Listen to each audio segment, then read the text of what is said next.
Welcome to Leaving CrazyTown with Finn and Sarah. So we did that short video on is it selfish to say no? Right. So now you've said no because you know it's not selfish. You've made a decision for yourself, and the person you said no to or set a boundary with isn't happy with you. Yes. How do we deal with that, Sarah? How do we deal with that? Okay. Let's get an example would be helppful. So before the example though, so sometimes, like we've talked about, to set a boundary, to say no to someone, the biggest fear is that someone's going to be mad or they're not going to be happy with us. And it will happen at times. It does. It does. So how do we deal with that? Because part of co-crazy recovery is we can't control how someone else feels, nor is it our job to control how someone else feels. We're only responsible for what's going on over here. So maybe we should also say, what are some co-crazy ways we respond to it? Okay, what are some co-crazy? Okay, so if I set a limit with someone and they get upset, what would the co-crazy response be? I change my answer. Change my answer? Backpedal? I try to fix it for them. Yes. Make them change the way they're feeling. Yes. Yes. Try to make it all okay. Try to back up. Uh-oh. They're upset now. I got to change my request. I shouldn't say no. I should have said yes. I got to change my plans, whatever it is, because we can't tolerate how they're feeling. So that's what everybody's used to. Okay. I mean, we're assuming you're saying no already.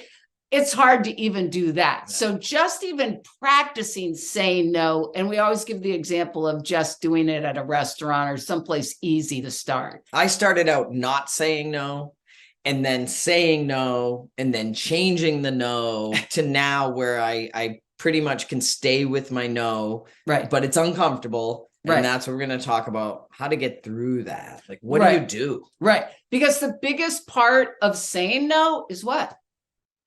Tolerating how you feel. Tolerating how you feel, which is hard enough when you just say no and nothing happens. But what we're talking about is saying no when someone's having a reaction. So it's remembering a bunch of stuff. Remembering I'm not responsible for their feelings. I'm only responsible for me. When someone's getting upset, and the other thing is, are they letting you know they're upset, or do they just stop talking to you? I mean, that's a whole other variable. Do you notice that they're upset, disappointed, angry, sad, whatever their reaction is to your saying no, it's still tolerating our feelings. And your feelings may change over time. Yes. I know for me, when I first started saying no, I would get a stomach ache. I would have to feel guilty, survive every minute to not respond and change my answer. Yes. And now it's like, whatever. But right. It does get better. Yes, it does. And we also talk a lot on our channel about if your reaction's up here to a simple no, like, do you want to have lunch? You say no, the friend's upset, and you're really upset that they're upset. It's about the past. It's about the past. I mean, we're not going to get a stomach ache, we might get a stomach ache over saying no to lunch if we're hungry, but not the thing I'm talking about, really amped up and fearful around it. It's not a matching reaction to that. That's excellent to talk about. So we're going to talk about a couple of things. The first thing is we will talk about how to handle it when someone else is upset. But what Finn's talking about is great because we're getting to what's underneath.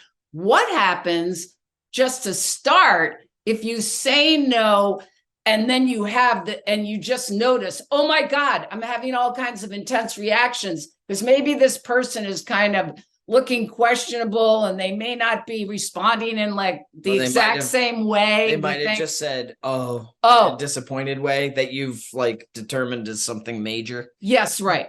So if I'm having an intense reaction, okay, from someone being disappointed or sad or angry, what's that about usually?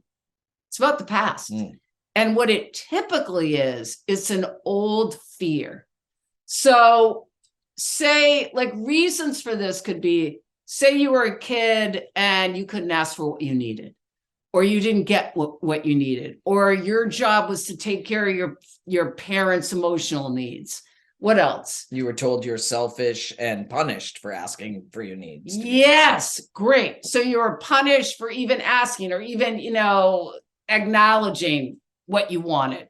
So You're hungry and they want to talk to you about the people starving in Africa. yes. Like my parents used to always dump that on me. God. So what we learn to do is just deny what we want, deny what we need, deny our feelings. I mean, that's really what happens when we grow up in insanity and crazy or addiction. All right. So a piece of it is saying to yourself, when you're in that activation, what am I afraid of? That's from the past. And you may not do that in the moment. That may be something you do later if you notice your activation. Part of it, if you're in the exchange, is just to notice what's happening for you. Wow, I'm having a big activation. I'll have to write about that or look about that at that later. If we're just in the experience and the person is having feelings, not our responsibility. Letting them have their feelings. But I upset them. I said, no. I know. That's it. This is the thing, you guys. Why isn't it okay for other people to have feelings? Like, think about that. Human beings have feelings. We get disappointed. We get angry. We get sad. We get scared. We have all kinds of feelings. And yet, for some bizarre reason, we don't think other people should. I mean, think about that. And why is it so comfortable for me to take it all on? I'll be the one suffering. You be, as long as you're okay. Like, what is that? Like, it's just a replay of our child. I mean, I simplify everything, but it is. It's just, think of it as a replay from our childhood. Freaking childhood. It's just a replay. I want to be a pod person next time and just arrive grown up. You know, like, it's always about the past.